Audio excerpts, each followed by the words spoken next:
and traditions.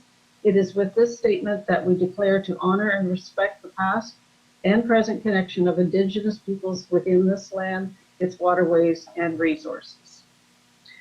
So at this time, we do have a motion to approve the agenda of session 11-2021 as circulated.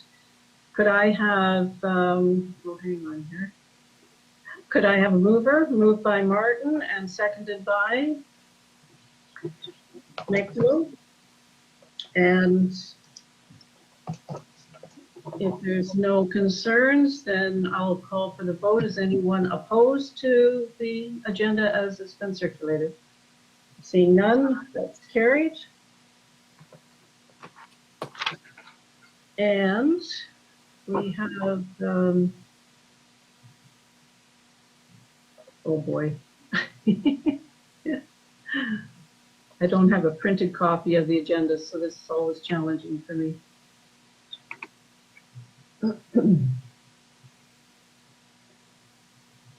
If we hold on for 90 seconds, I'll get you one, Your Worship. Okay. Okay, so now we have bylaws, correspondence, and new business additions to the agenda. The first one is parking enforcement. The comprehensive parking enforcement strategy that's been circulated by council members and appreciation for bylaw enforcement officer. So at this point, the public isn't being allowed to. Got a message for John Riley that the public's not allowed to, being allowed to observe this. Is there something we should be doing, Andrew Dahmer?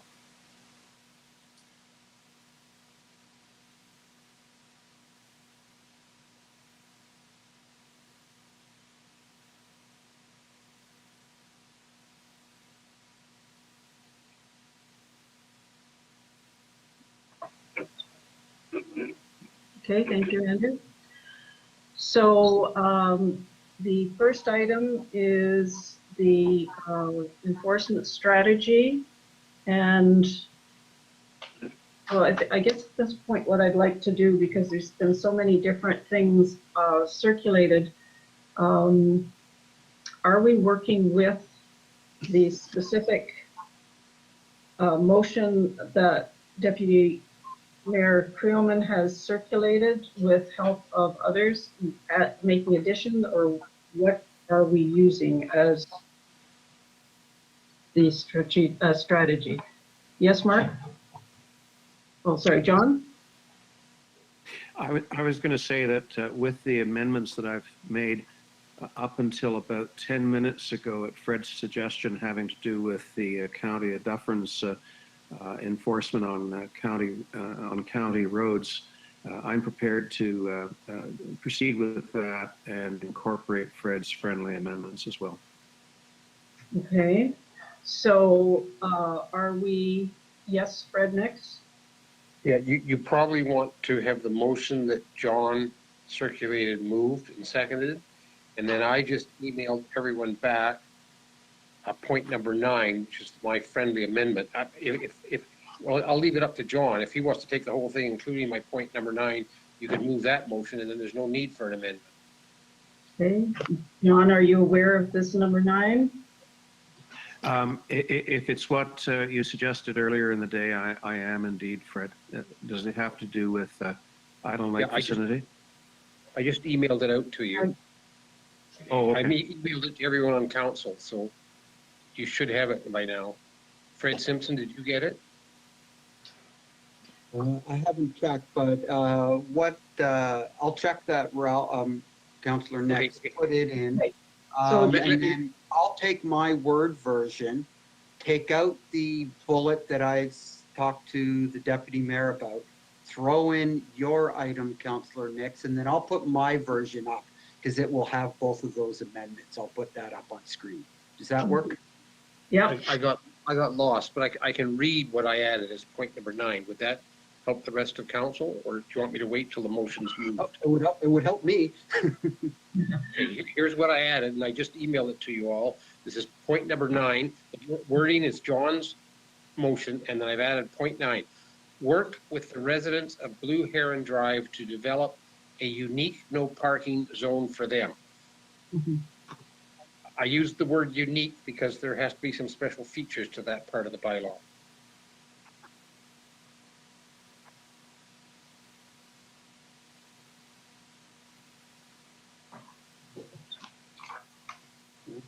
And that will actually become point number 8 because point number 6 is being removed. Okay. And let me share my screen. Yep.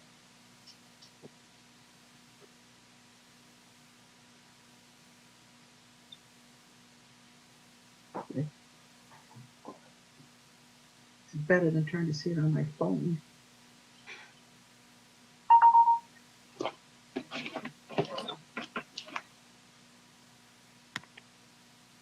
On my screen, it looks like there are 2 documents there. Yeah, I Just got trying 2 documents. Yeah. Let me try to, I think one of them is my notes. There. That better. Do you need that a little larger text? How's that? That's So we okay. need to see it all, Fred. Yep. Well, it's more than what will fit on one page. If you want it at a size that you can read. Would council like me to read this through? We can go through it line by line. I'm for that. We can read it line by line if you just scroll it down I think we slowly. can read it. Okay.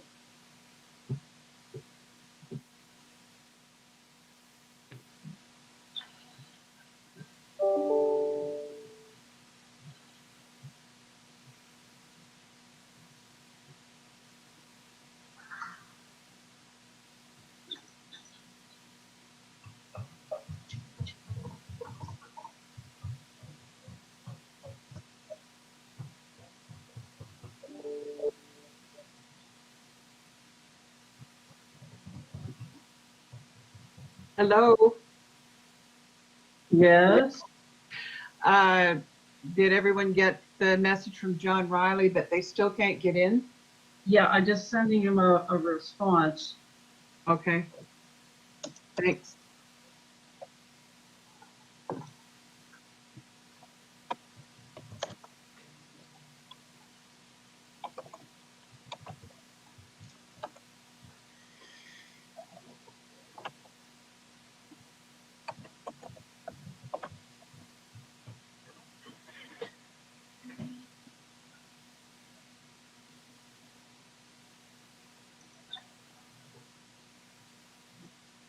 Okay, so where are we at?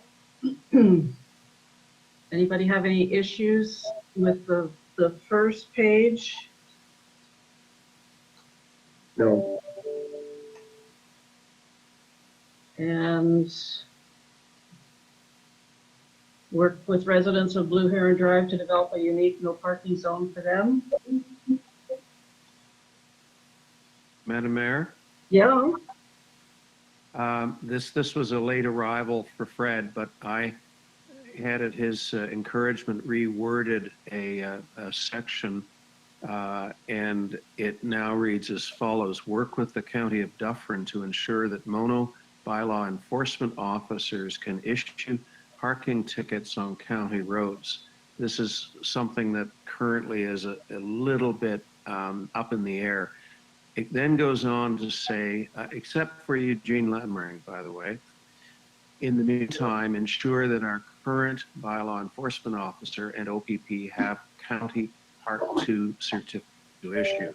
And that's basically to make certain that because they can't use our certificates, they're using the county certificates.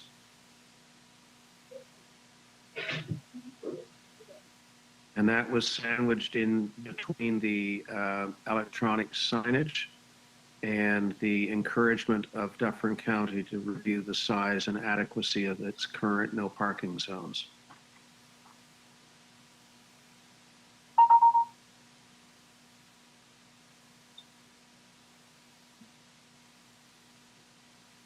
Deputy Mayor Truman, if you give that to me again, that wording, I will type it in right here where I've got my cursor, which is the blank number 6.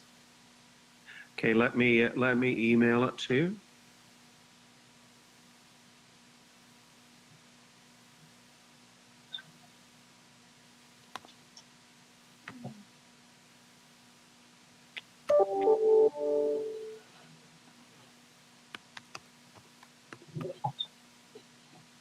So the one at 428, Deputy Mayor Kuhlman, is that the one? Oh, no, I've got it now.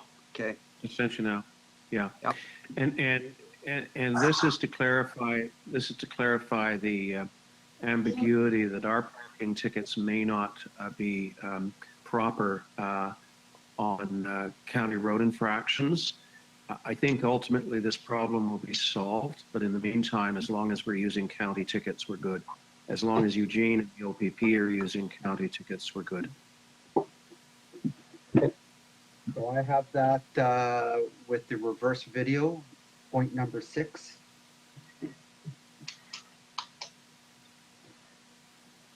Your worship, Yes, Fred?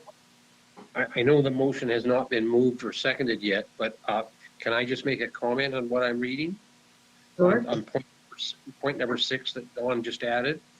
I'm all in favor of that, and we can pass the motion as is, but I would like it understood that working with the County of Dufferin on this issue, I would like to make sure that staff knows we want some means of revenue sharing. In other words, it will be our bylaw officers that we are paying that do the enforcing. If it's a County of Dufferin ticket, the fine revenue probably goes to the county. So we do the work, they get the revenue. Okay, Fred Simpson's got his hand up. He knows more about this than I do. I just wanted that understood, okay? Okay, Fred Simpson? I've spoken with the county clerk this week, Michelle Dunn, and I have a meeting with her on Friday afternoon this week, where she's first going to bring over county tickets so that Eugene can have them for this weekend. But the purpose of the meeting is to discuss a draft agreement between ourselves and the county that addresses exactly that, a cost sharing. I'm personally of the opinion that we should ask to take over full authority of processing the tickets that we issue on county roads on their behalf, all processing, and take all the revenue. If we're going to do all the processing, I'm hoping that we might even be able to develop a unique ticket that says it's a County of Dufferin ticket, but you pay it through the town of Mono, and thereby we process it and we keep the full revenue. I don't know if that's going to be acceptable to the county, but that's my recommended starting point. Can I ask a question? Yeah. You're having this meeting on Friday, but we're going to go live with these things on Saturday. How do we as counselors, okay, what happens if it's a bus stop? Well, Eugene has authority right now to issue County of Dufferin tickets, which is why those are being delivered this week. So the agreement will just be on whether we develop a new format of ticket and if we have a cost sharing agreement. So right now, the tickets that Eugene may issue this weekend, the county will process them and the county will be keeping that revenue.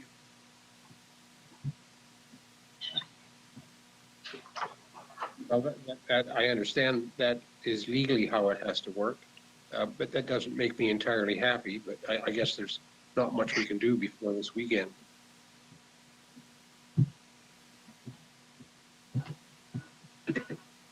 Yes, Mark. I was on the phone with Sonia as well, the county CAO. They're also looking at possibly delegating the whole enforcement matter if we can, if they can.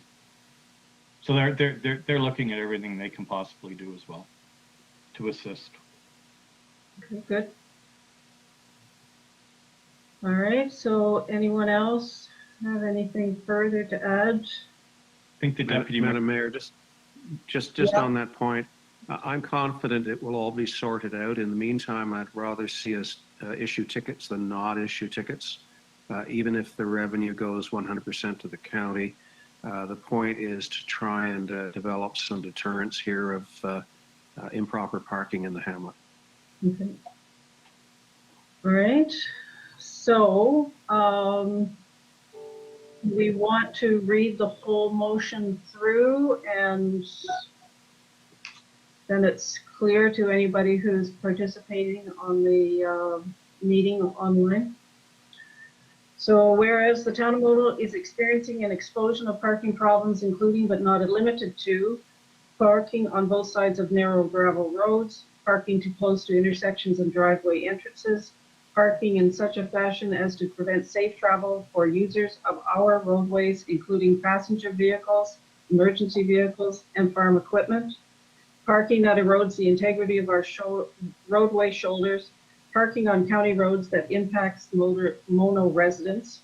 And whereas these parking issues arise primarily on weekends as a result of people accessing Mono Cliffs Provincial Park, the Hockley Valley Provincial Nature Reserve, and the Island Lake Conservation Area. And whereas the town of Mono has, on an expedited basis, passed essential parking restrictions and deployed our bylaw enforcement officer to enforce our revised parking bylaw. And whereas we are hiring additional bylaw enforcement officers, therefore be it resolved that we also do the following. Number one, deploy the new bylaw enforcement officers to immediately enforce our parking bylaw. Two, target illegal parking in the hamlet of Mono Center with the assistance of the OPP and our current bylaw enforcement officer, who is mandated to enforce county bylaws, especially parking. Three, urge the OPP by way of this resolution to patrol hot spots on the weekends, such as Mono Center, Third Line, 25 Side Road, First Line Mono, and elsewhere within the town, in particular, enforcing provisions of the Highway Traffic Act with regard to such offenses as U-turns, parking too close to intersections, blocking driveways, and parking in such a manner as impeding the safe flow of traffic. And four, formally ask the OPP to vigorously enforce COVID-19 restrictions, beginning this weekend in the vicinity of Mono Cliffs Park and the Hockley Valley Provincial Nature Reserve, calling in assistance from other detachments if necessary, and that a copy of this request be sent to the Solicitor General. 5, work with the County of Dufferin to utilize electronic signage to discourage parking on roadways in proximity to Mono Cliffs Park and other areas of concern. 6, work with the County of Dufferin to ensure the Mono bylaw enforcement officers can issue parking tickets on county roads.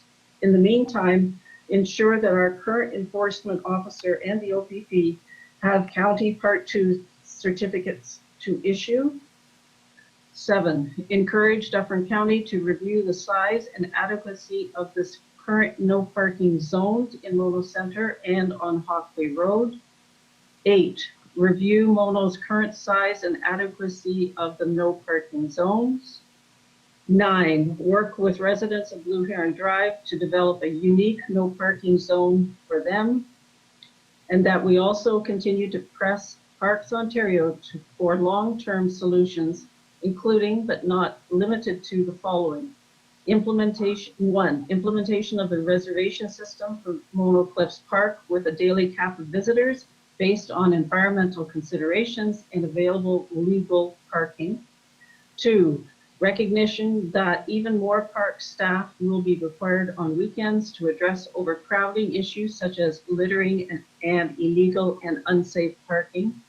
3, a new communication plan that better utilizes Parks Ontario and ministry websites and social media to strongly emphasize the environmental sensitivity of the Mono Cliffs Provincial Park and the Hockley Valley Provincial Nature Reserve, as well as the lack of parking proximate to each. And so, is there anything else that anyone wants to add to the motion? And so if that is sufficient, then I'd like to ask for, if we can ask for a mover. I can't see everybody because my screen won't show everybody's faces because of the screen sharing. So if, there we are. Yes, John, you're going to move. John's going to move. And anyone to second? Ralph to second. And any further discussion on this? I know we had comments from Catherine Lindsay asking for the ecological and environmental problems that are existing. There may be other issues. We have an email from Dale Cook. He couldn't connect to the meeting with his old iPad. His questions are: towing is now necessary. One by law enforcement officer is not enough, so we are addressing that. OPP should be called in time from out of zone, which are many. Oh, define those that are out of our zone, which are many. And electronic road signs on Motorcenter Road, off Highway 10 and off Airport Road should be placed every weekend. And alternatively, due to the sensitive nature of this park, we encourage Ontario Parks to close the park this summer. So that just came in. So is there anything else? So seeing none, then I'm going to ask for, yes, John. I was just going to say indirectly that with regard to the situation specifically in Mono Center, a portion of which is designated as a community safety zone, fines are doubled for most Highway Traffic Act offenses, not all, but many, many, including such things as U-turns and vehicles that obstruct passage of traffic through a roadway.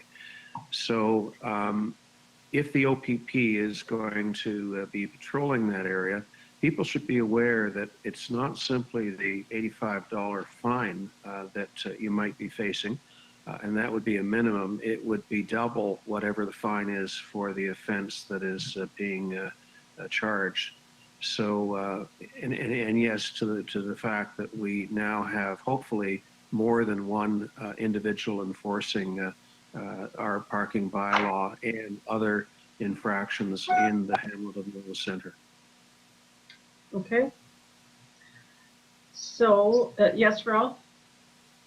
Your Honor, we a fair bit of what John has articulated here so well needs to have a review of number 8. I think immediately that's to review the current size and adequacy of the no parking zones, because unless we increase the no parking zones, our bylaw have to allow people to park where they presently have the last week. I circulated a letter which included the background and rationale for changing no parking zones and some specific recommendations. Are we going to be able to consider that after this motion? I was going to do that, yes. Thank you. So that we can figure out what, at what point we want, where we want to direct it to, etc. So, so I will call for the vote on the motion on the floor. Is there anyone opposed to the motion? Seeing none, that's carried. So thank you very much to everyone for working on that. And so now, Ralph, to your background and rationale that you have put together, what is it that you would like to see us do with this? Should we direct staff to bring back a timeline of these items, or what is it that you're thinking of?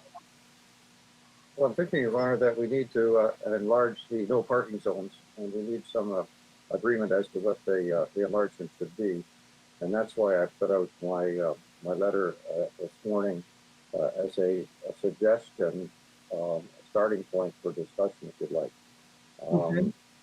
And it's apparent number of things that are apparent to me, as I did my tour last weekend, and I just like to comment on them, that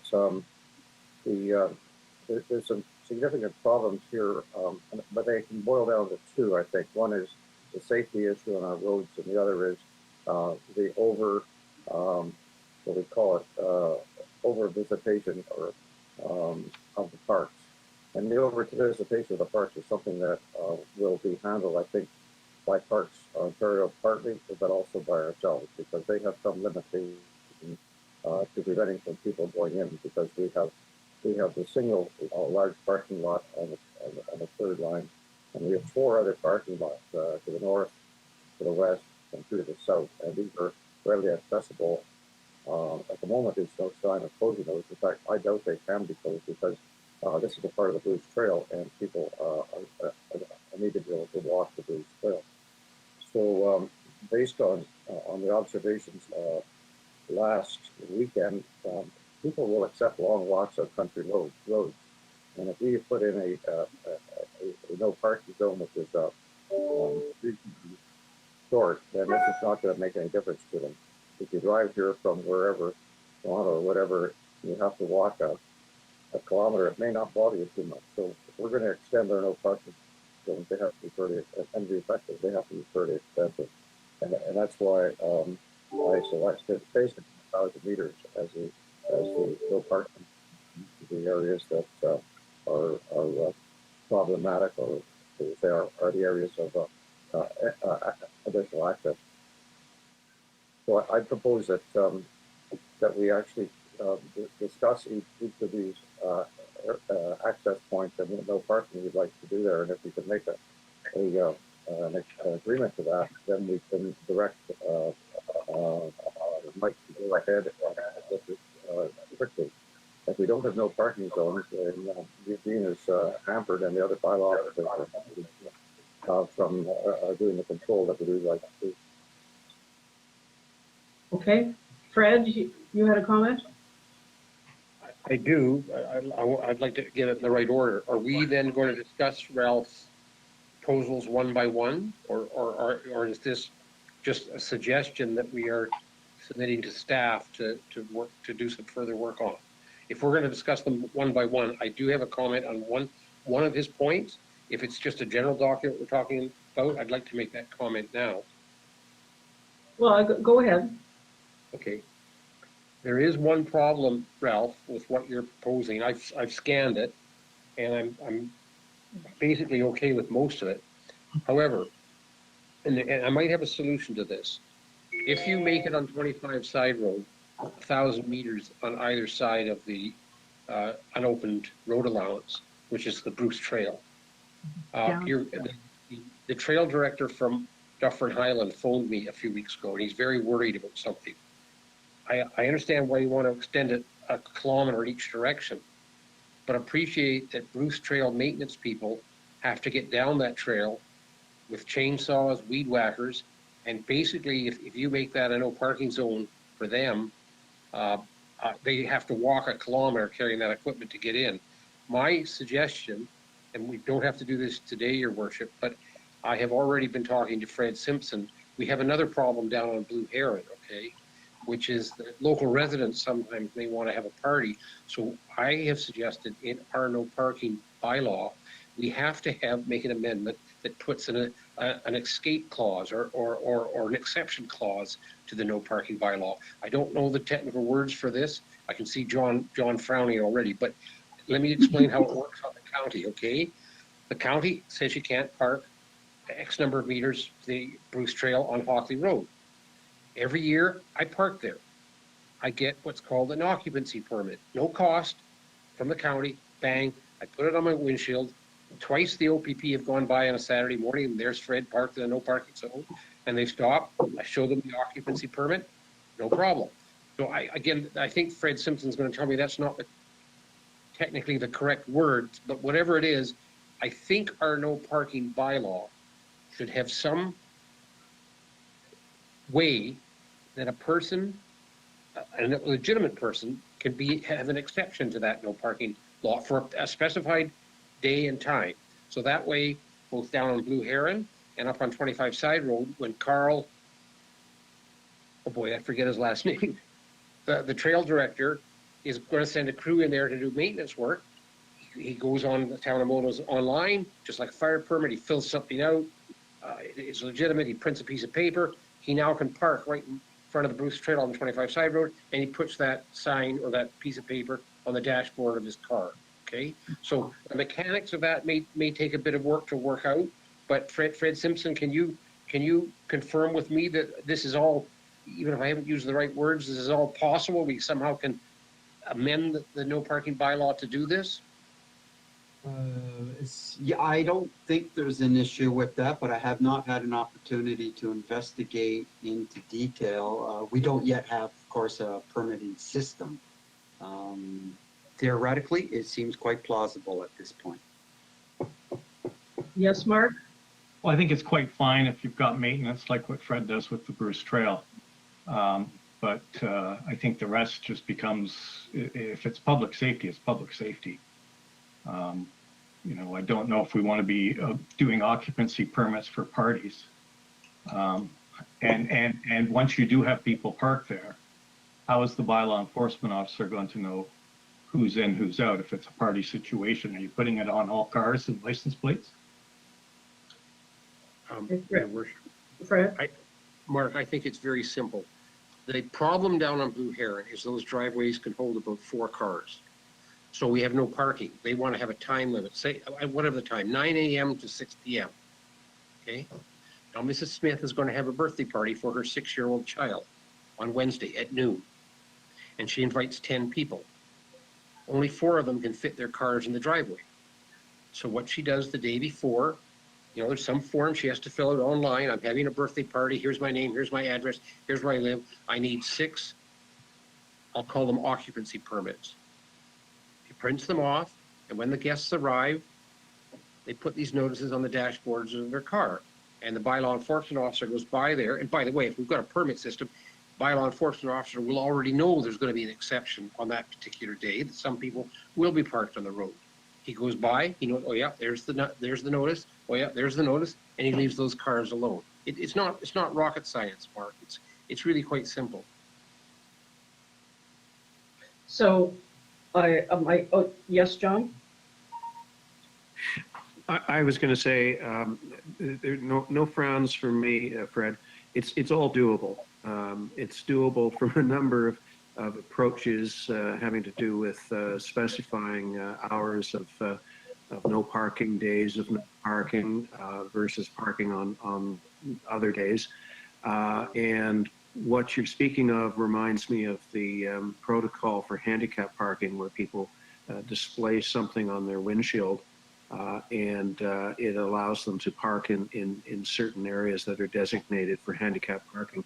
I don't know a parallel that is similar for maintenance, but I'm sure that this can all be sorted out. I'm quite confident of it. Okay, yes, Ralph? Well, to try to answer your question, Your Honor, a few minutes ago, what should we do now?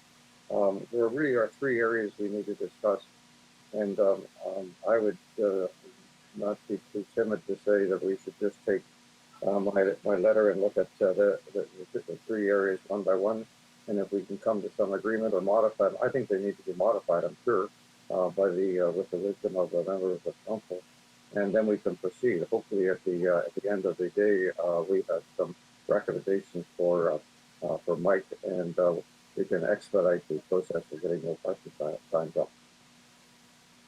Okay, so did you want to start then? I'd be pleased to. The first area to deal with is the second line south of the park. And as people know, that we recently changed that so that there was no parking on both sides, although we allowed a parking zone on the east side, just short of the entrance to the school. And I counted 20 cars in that area last weekend, so it's a 20-car parking area. The proposal is that area be extended south of there on both sides.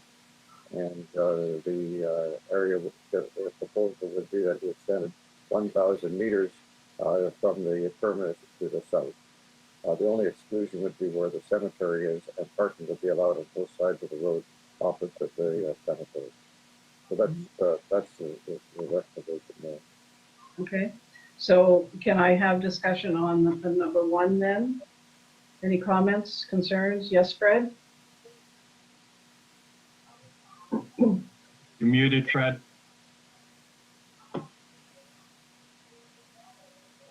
Ralph, just explain it to me. What are you proposing we change? There's now a place on the east side for about 20 cars. And you're saying extend the no parking zone from that point south, what? I'm not quite sure I understand what you're proposing. We'd extend the no parking zone for a distance to a point which is 1,000 meters from the terminus at the end of the second line, and that'd be on both sides of the road. But it still leaves room for those 20 cars to park up near the. Exactly. Okay, and then you leave a gap where the cemetery is on both sides of the road. Correct. I think that the gap is necessary. It's not a frequent use, but there's times when people will want to use a cemetery and they need to have a place to park. But again, I hate to keep harping on the Bruce Trail, but again, that's where Carl goes in to do the maintenance on the Bruce Trail, whatever it's called, through the park. I'm sorry, I'm having another seniors moment. He parks there, and he may be there for a couple of hours and takes chainsaws in and other things. So we do need that gap at the cemetery. Okay. Mark, you had your hand up? Yeah, the next item was going to be a verbal discussion from discussions we've had with provincial parks. And just so council is aware, when you are discussing Ralph's comments, their preference is for policing and limiting people coming into the park. The best way to do it is to basically put no parking around the entire perimeter of the park. By allowing people to park on the roads, you're basically saying to people, oh, why should I park in the parking lot when I can go and park on the roadway? So Yep. that's the discussion that's coming from provincial parks. And I think you should be aware of it before you start going through your individual points, that they're saying you should be closing this down right around the park and not encouraging any parking. They've done that in Forks of the Credit, and it's been done at other provincial parks. So that's where the provincial parks are right now in terms of this particular property, and trying to get a handle on getting the numbers down and being able to control who's accessing the park at the driveways, at the approved parking areas, by giving people the opportunity to park elsewhere on the roads. Doesn't matter how far it is, but that's creating a problem in itself. And that's why you have so many people starting to park on third line. And once you have one, they're all going to continue. So Yeah. Okay. So with that information that's new to us, that would be something that we will be, are we going to be asked to put that in place, Mark? Do you feel that they are going to be requesting that of council, or is it a suggestion and as council we need to make a determination? well, we've had those discussions. You don't have a bylaw in front of you. I'm sure if we were going to put a bylaw in front of council on Tuesday, then I would expect that Jillian would be commenting, the park superintendent would be commenting that it should be extended right up third line. Okay. And second line for that matter. I understand the cemetery being an issue. Right. Okay. So Ralph, does that change the direction of your document? Well, it certainly could, Your Honor. It's going to need to be fine-tuned, obviously, because that from the way Mark has expressed it, it would not include many areas that are now parking on, such as the second line north of the 25th. That's not one of the roads that surrounds the park, or the 25th west of the second line, which is not surrounding the park. Now, it also creates some problems within the town. The businesses, there's a few businesses within the town, the Monona Center, and they need they have customers that need to go there. So that there's a fair bit of fine tuning to that, but that's certainly an approach. I think we need it. You know, this is new information to, I guess, to all of us, and I appreciate it. But we need to move ahead on this and not get delayed by something that may come up sometime in the future. So, because of this new information, do we want to see something brought forward for our next council meeting regarding, is there a combination of approaches that we can use? So for example, using the extension of the no parking on 25 Side Road and second line, so that way we are trying to encompass those areas, or should we do them all separately? So, Go ahead. Continue. I think the essence, not to coin a phrase, but time is of the essence here a little bit. So, Mark, do you have a feeling could we get a proposal from Parks Ontario for our next council meeting? What are your thoughts here? I'm sure we can talk to Jillian and the park superintendent and see what they are thinking. I mean, we've just been having these discussions with them. The roads are yours to basically, you know, decide where you're going to put no parking. You've seen the results of picking and choosing where you're going to put no parking. I mean, I drove through there Wednesday. Wednesday was a very nice day.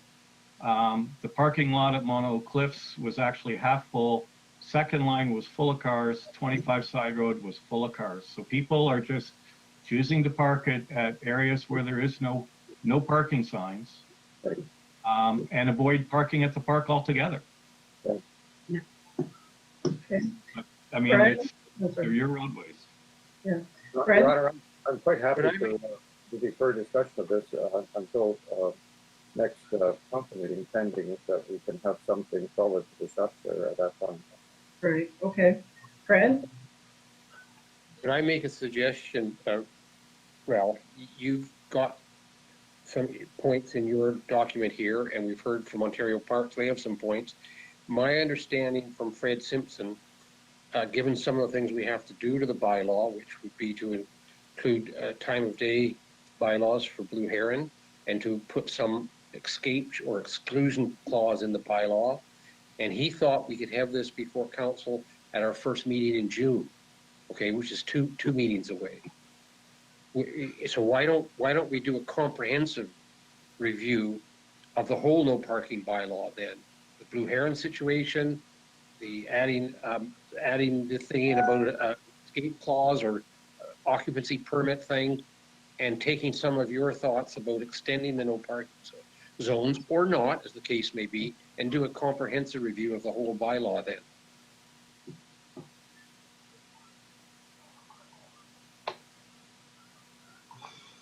Sharon?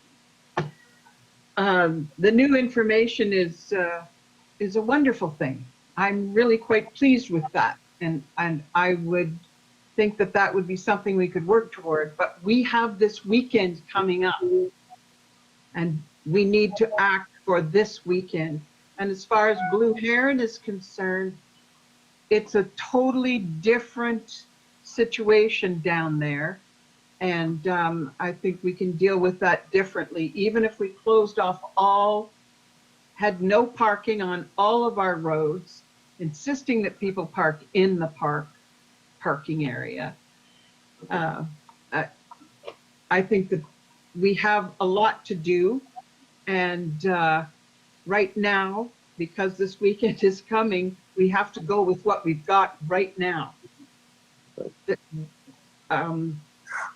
How many did they say? 200 tickets were issued? I'd say that is a drop in the bucket to what could happen this coming weekend.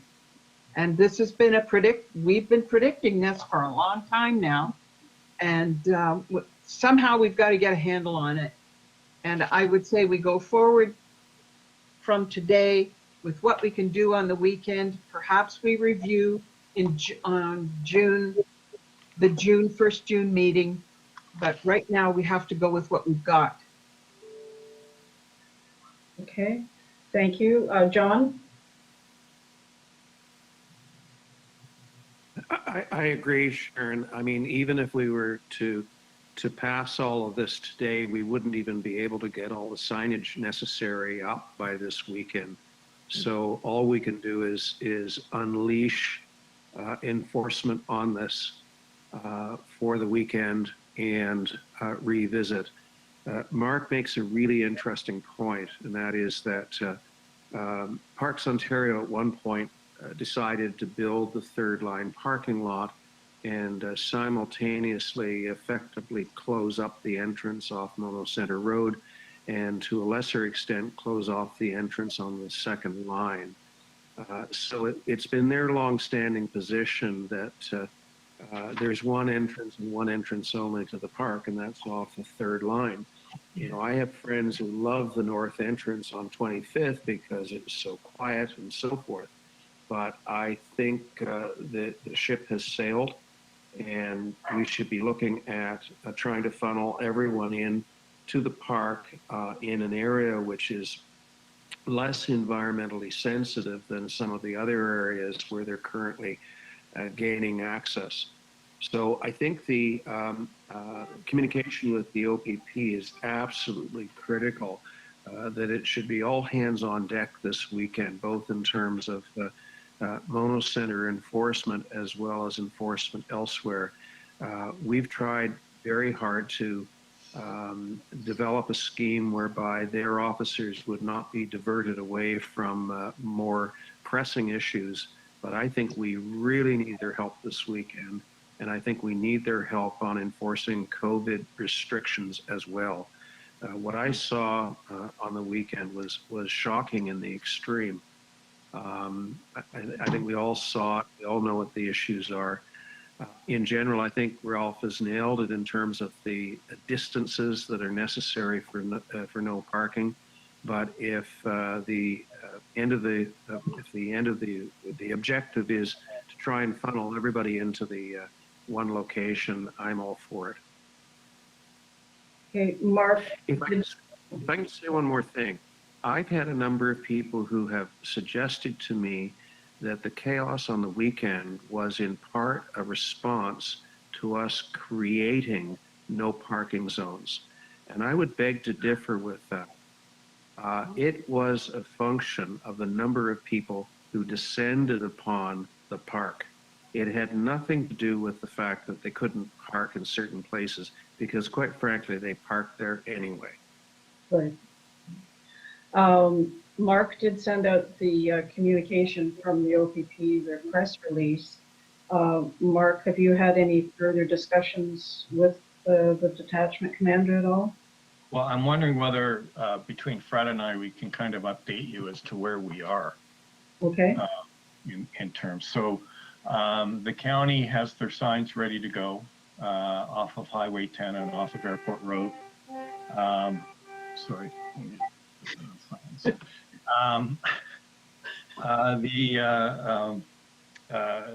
We've distributed, as Fred's already indicated, the county is bringing over their county parking tickets, and Eugene is still an appointed bylaw enforcement officer by the county. So Eugene will be able to carry out ticketing on the county roads.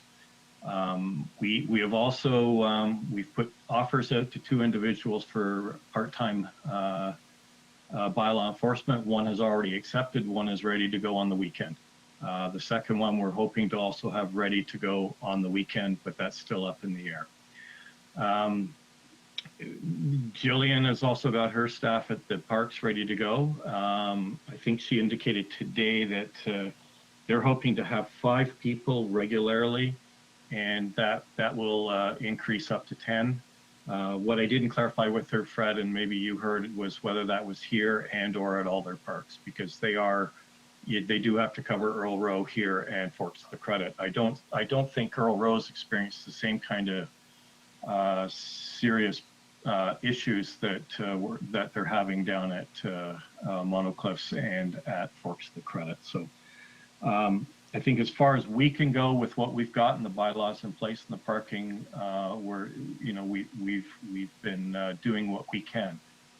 Same with the OPP. There's been discussions with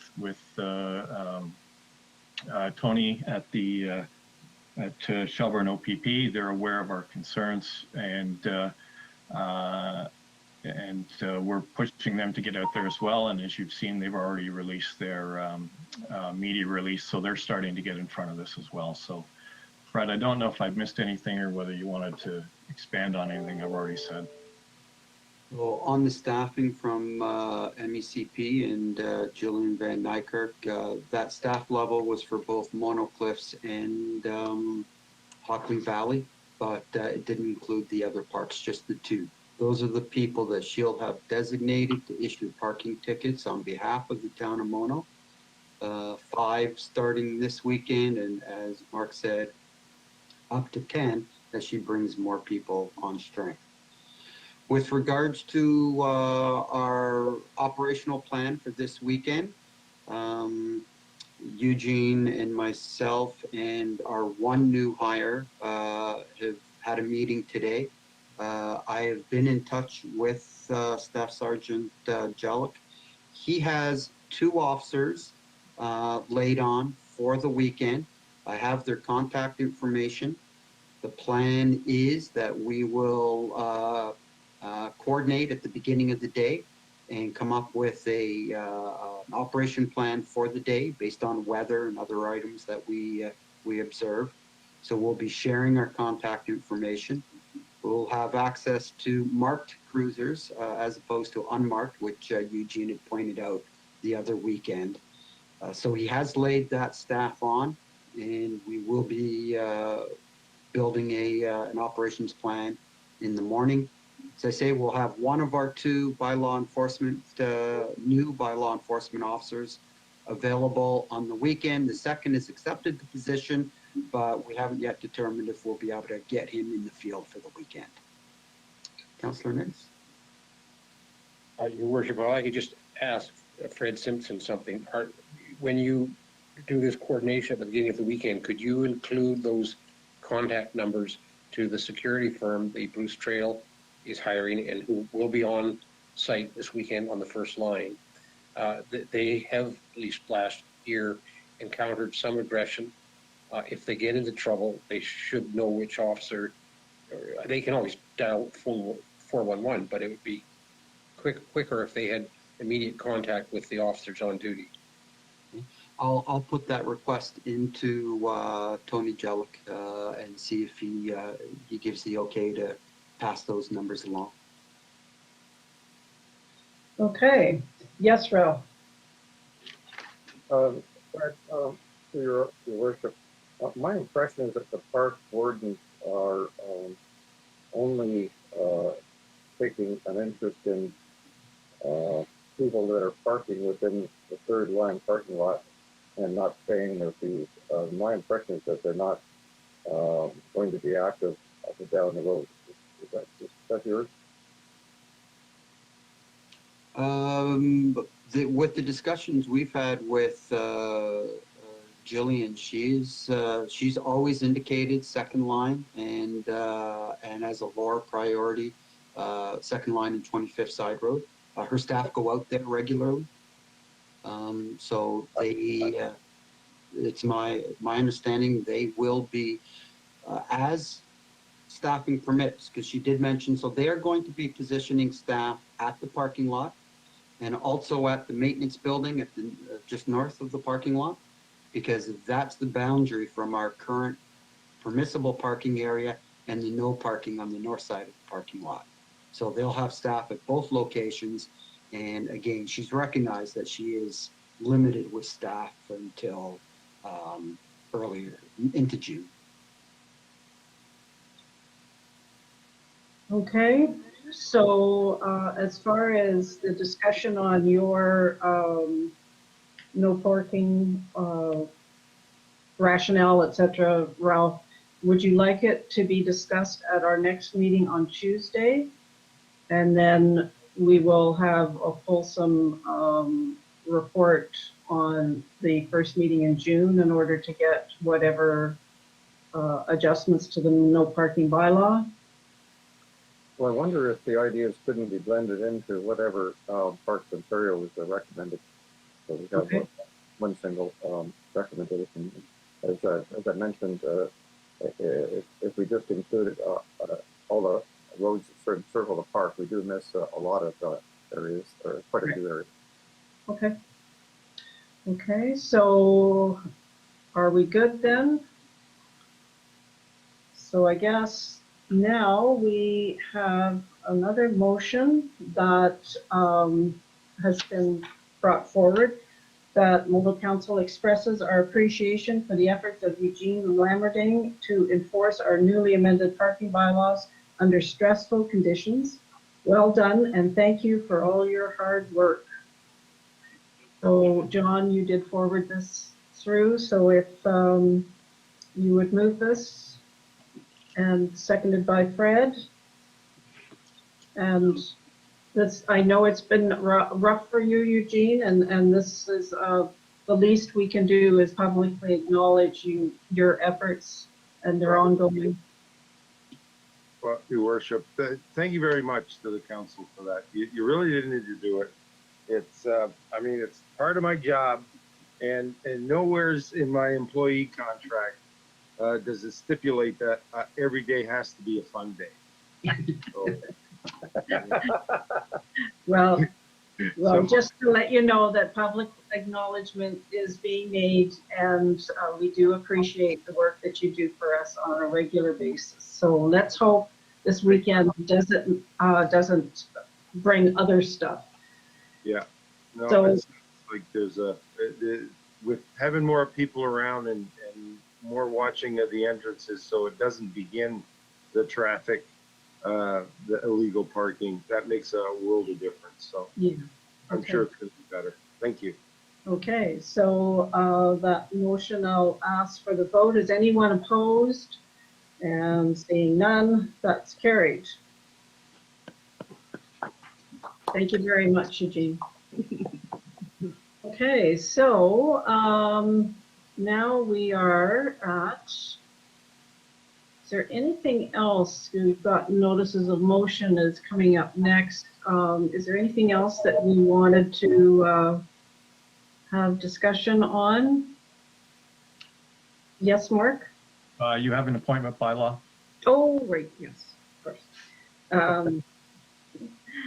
So, yes, please, that we introduce and give the necessary readings to a bylaw to appoint municipal law enforcement officers for the corporation of the town of Mono, and that it be signed by the mayor and the clerk for the town of Mono, sealed and engrossed in the bylaw book.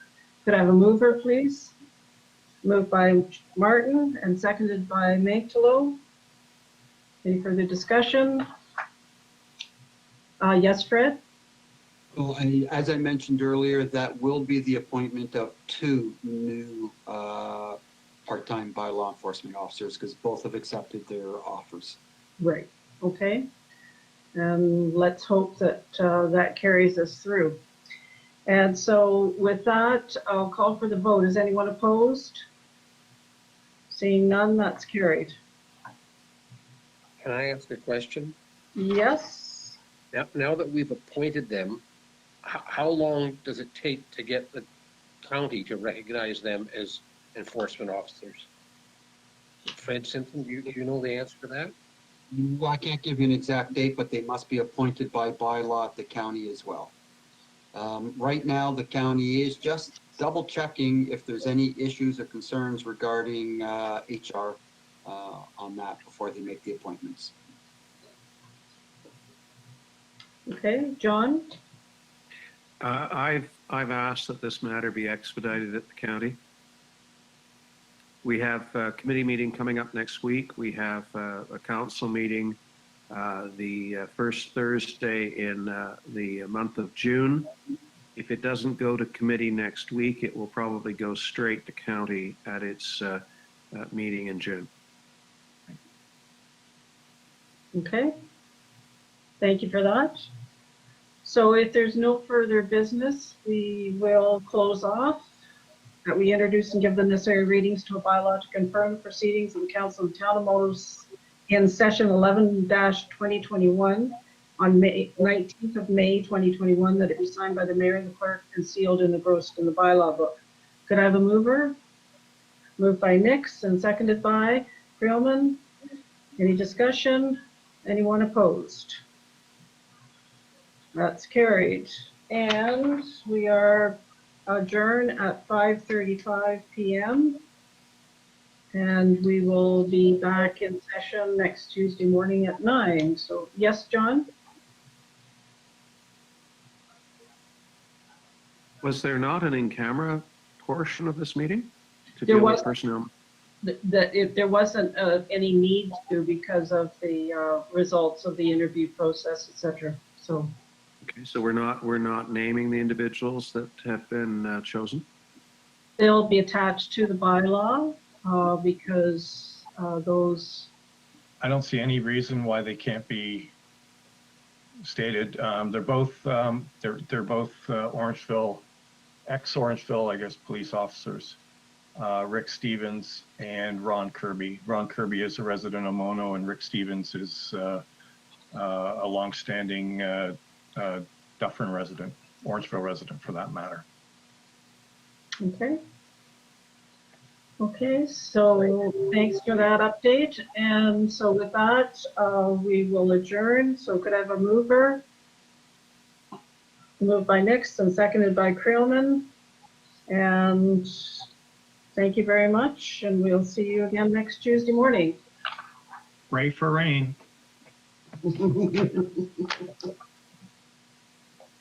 Bye-bye.